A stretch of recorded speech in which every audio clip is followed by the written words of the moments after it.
क्या आपने कभी सोचा है एक छोटी सी चोट भी किसी इंसान के लिए खतरनाक साबित हो सकती है अगर खून बहना बंद ही ना हो तो। हाय एवरीवन, आज हम जानेंगे एक ऐसे जेनेटिक डिसऑर्डर के बारे में जिसका नाम है हीमोफीलिया। हीमोफीलिया एक जेनेटिक डिसऑर्डर है, यानी एक ऐसी बीमारी जो माता पिता से बच्चों में विरासत में मिल सकती है। इस बीमारी में शरीर में ब्लड क्लॉटिंग फैक्टर्स की कमी होती है।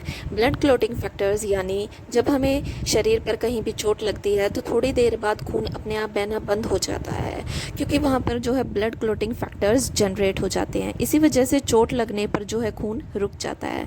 लेकिन हीमोफीलिया जिस जेनेटिक डिसऑर्डर में चोट लगने पर खून सामान्य लोगों की तुलना में अधिक समय तक बह सकता है।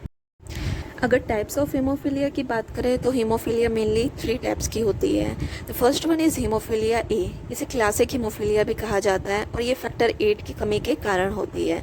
The second one is haemophilia B. इसे क्रिसमस डिजीज़ भी कहा जाता है और ये फैक्टर 9 की कमी के कारण होती है। And the third one is haemophilia C. इसे रोजेंथल सिंड्रोम भी कहा जाता है और ये हीमोफीलिया की बहुत ही माइल्ड फॉर्म है जो मेल और फीमेल दोनों को अफेक्ट कर सकती है।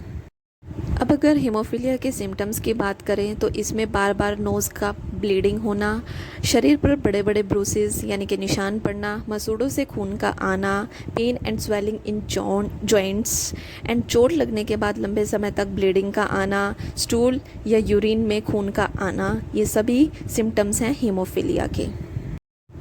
हीमोफीलिया के कोज की बात करें तो हीमोफीलिया एक x linked recessive genetic disorder है, इसीलिए मोस्टली केसेस में फीमेल्स कैरियर होती हैं जबकि मेल्स में बीमारी अधिक दिखाई देती है और ये डीएनए में मौजूद एक फॉल्टी जीन के कारण होती है।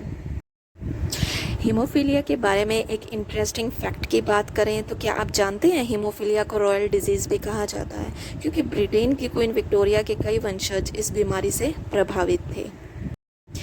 ट्रीटमेंट की बात करें तो हीमोफीलिया को कोई भी परमानेंट क्योर नहीं है, लेकिन डायग्नोसिस से एक इंसान बेटर लाइफ जी सकता है। इस पर सबसे पहले आता है हमारा डेस्मोप्रेसिन थेरेपी। ये हार्मोन बॉडी को मोर क्लॉट्स बनाने के लिए स्टिमुलेट करता है। इसे हम या तो अपने वेन में इंजेक्ट कर सकते हैं या फिर नसल स्प्रे के थ्रू इसे लिया जा सकता है। Second one is clot preserving medicine. Clot preserving medicine clot को प्रिजर्व करती हैं। फिजियोथेरेपी, वैक्सीनेशन एंड फाइब्रिंग सीलेंट, इन सब से डायग्नोसिस से हम हीमोफीलिया को परमानेंट क्योर नहीं कर सकते, लेकिन एक बेटर लाइफ जी सकते हैं। World haemophilia day every year 17 अप्रैल को सेलिब्रेट किया जाता है। ये दिन वर्ल्ड फेडरेशन ऑफ हीमोफीलिया के संस्थापक यानी कि फाउंडर फ्रैंक शनाबेल के जन्मदिन की याद में मनाया जाता है।